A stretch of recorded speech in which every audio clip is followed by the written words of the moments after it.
is the home visit and meet and greet. If there are red flags, please address the red flags before you move on to the next step. The worst thing is when someone meets a dog, falls in love with them, and then we find out that there's a big red flag and they actually are not approved to adopt that dog. So we don't want people meeting their potential adopted dogs without being qualified to adopt. And Paws New England has a standard. I mean, it's not an unreasonable standard. We are looking for real people, but to adopt these dogs, to ensure good long-term adoptions. But there is a standard for adoption, and so we want to make sure that the applicants we get are qualified to adopt through the organization before they go through the process of meeting the dog and a meet and greet. So definitely read through that section carefully, and you can talk to your coordinator about it and make sure that you both are on the same page in terms of which kind of family you're looking for that dog. You're both working together to place the dog in the right home. So no one else is involved in that decision, just you and your coordinator. So it's a good thing for you to agree and be on the same page, since you're supposed to work together as a team on it. And normally that's never an issue, especially since the coordinator realizes that the foster knows the dog better than anyone else, and so the foster tends to have more a way in where that dog should be getting adopted. But the coordinator also has a lot of experience processing applications, so it's a good thing to discuss the applicant, and really think about, is this going to be a really successful long-term adoption? Should we proceed with this or not? So this is all really great information in the manual that I'm just scrolling through, and you definitely want to make sure you read this a few times over, ask questions if you have any concerns at all. But essentially, the last two parts of the adoption process are the meet and greet and the home visit. Excuse me, the home visit first, then the meet and greet. So if you'd like to do the home visit yourself, you can do that. Otherwise, someone will do the home visit for you and then send you a report of it.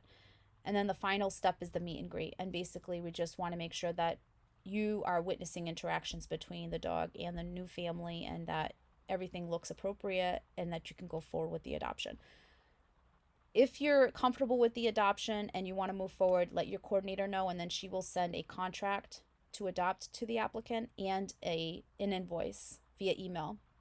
Both those things are sent via email, and it's all electronic these days, so someone can easily open their email, open the contract, sign it electronically, and submit it back to Paws New England, and pay the invoice for adoption with a credit card. So it's instantaneous.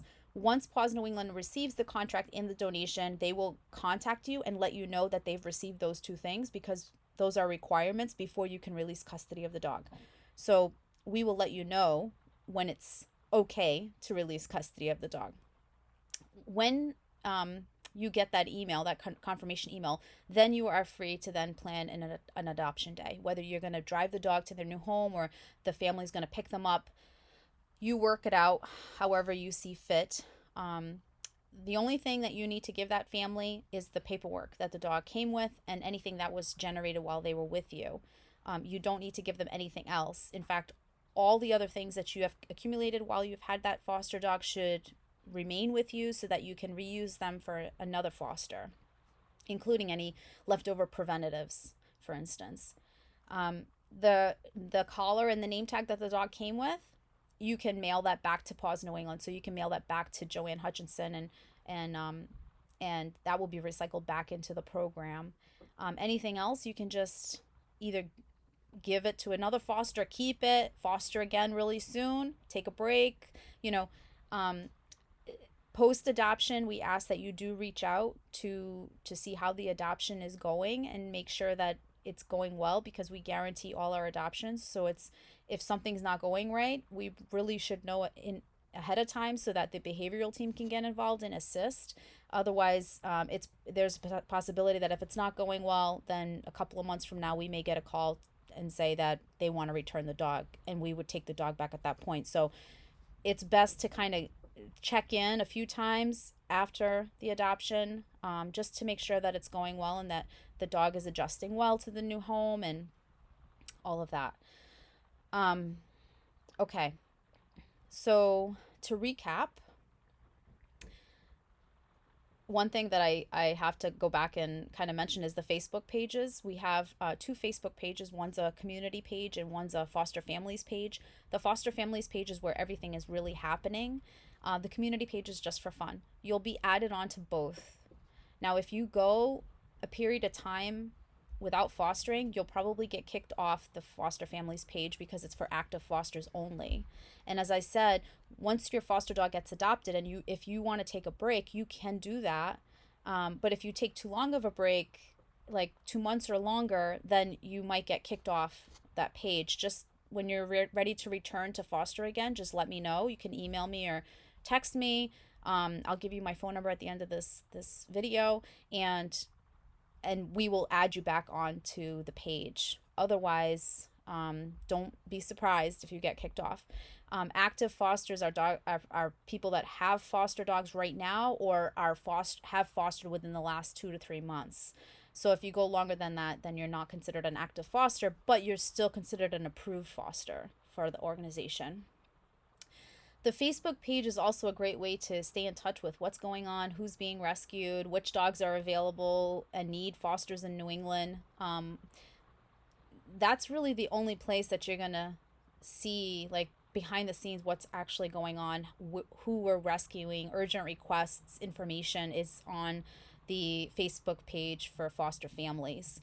Right now, that's a great place where we can all kind of communicate on a really easy platform. We also send emails frequently and sometimes phone calls and texts. So check your emails. Don't go too long without checking your emails. We try to encourage people to check their email at least every 24 to 48 hours to be able to respond in a timely manner to other volunteers and to potential applicants. What else? That's most of everything that the manual goes through. I have sort of gone through. Usually at this point, we take questions when we're doing a live foster orientation, but since this is a recording, if you have any questions at all, please email me and I will get back to you within 24 hours with a response. And otherwise, fostering is really an amazing experience. We've had 38, my husband and I, and that's not many compared to some of the other volunteers out there. They've had many, and it's life-saving. And so it's extremely important that you do this. If this is something that you want to do, that you really understand that it's a life-saving experience and that you are making a huge impact in the rescue world by opening up your heart and your home to a foster dog. So if you have any questions, please email me. You can call or text as well. My phone number is 508-642-2275. Again, it's wonderful to have you come on board, and we really appreciate it.